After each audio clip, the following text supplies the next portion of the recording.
I got a comment, and I laugh because I'm a 35-year-old adult who is very comfortable with who I am and what I do, but I got a comment that said, I can barely say, it said, not everyone needs a podcast. Oh my God.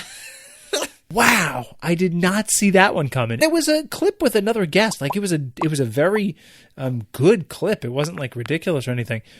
I was like, wow. And, it got me thinking. If you're here listening to this or watching this, then thank you so much. Thank you for leaving some positivity, hopefully. While I thought it was amusing and my wife and I had a really good laugh at it, I took it for what it was.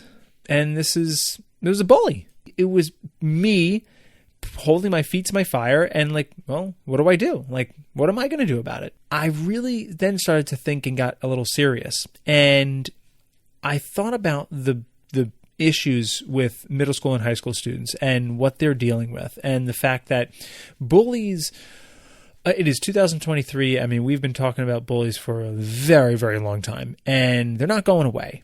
And all we can try to do is limit the numbers and mitigate the issues from bullying. How do we do that? How do we teach our students to be either, I don't know, however you want to label it, ignore bullies, come back at them with something, whatever, deal with the situation, right? How do we do that? A bully will destroy a student's mental health, especially a bully that knows that they're kind of latching on to that one specific kid, and we know that it's really cutting in. They're usually going to go deeper and deeper with this one student. What is the word? Well, the word is resilience.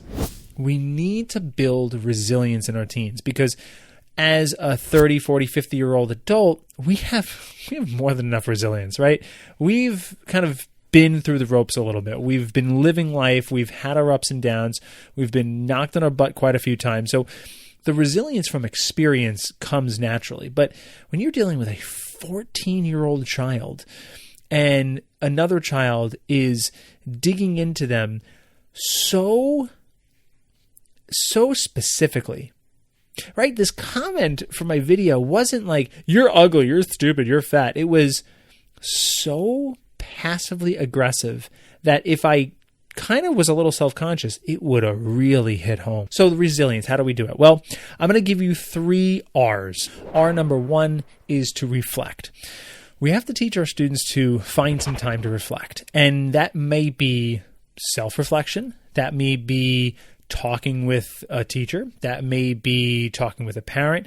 Whatever it may be, we need some time to sit down, relax, think, and kind of center themselves. Now, centering in your body and your mind is a whole different episode and a whole different day, but reflection is really going through and talking out loud, thinking through, like, what does this mean to me?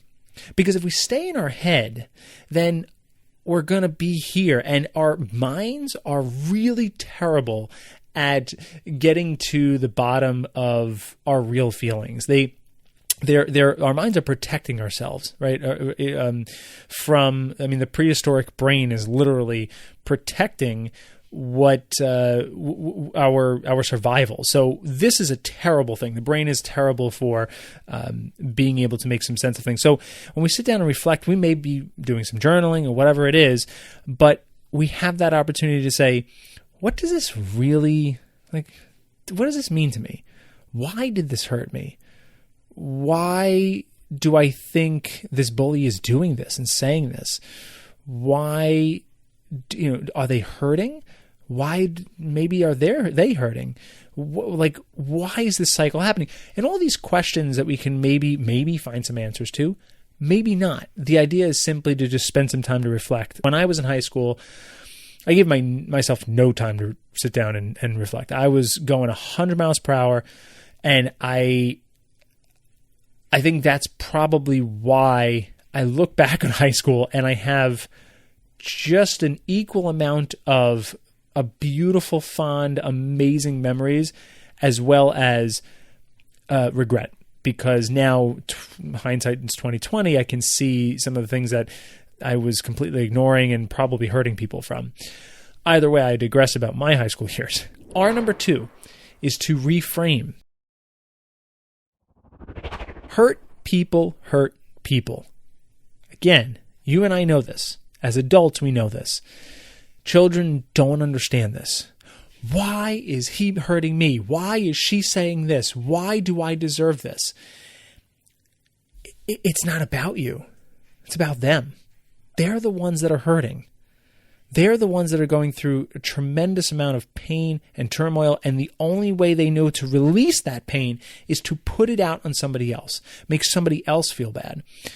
And when we reframe this, and I mentioned this actually a few episodes ago, when we reframe this, we actually have some pity for this bully. We have empathy for them. We get to feel bad for them.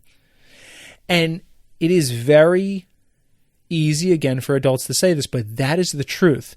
And that's what we need to begin to coach these students through and help them through. And we're not just going to, on a podcast, make a student listening to this, then they're not going to believe it. This needs to be very contextual. We need to reframe Johnny. We need to reframe Sandra. We need to reframe them and what they do after school and who they hang out with and why their parents are this and why they live over there and blah, blah, right? So all that context will help with the reframing process. And number 3, the third R might be a little, I don't want to say contradictory, but it might be a little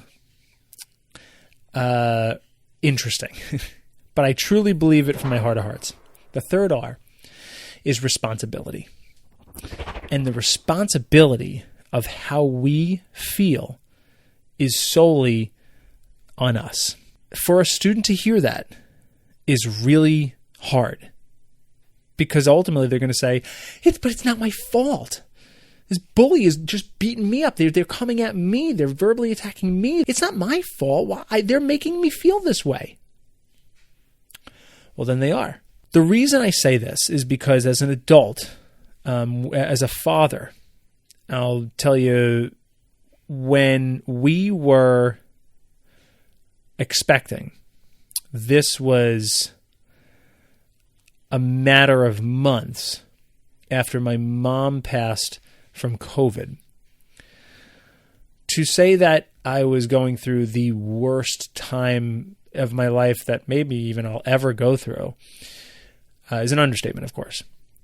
And I learned that it's still all on me, because I found myself having an extraordinary amount of anger. And I was very bad at managing that anger. And I was putting my safety, my wife's safety, and my unborn child's safety at risk numerous times. And no matter how bad I was feeling, it was still my responsibility to look out for, of course, my future child, my wife, but also myself. And yes, we're talking about physical safety,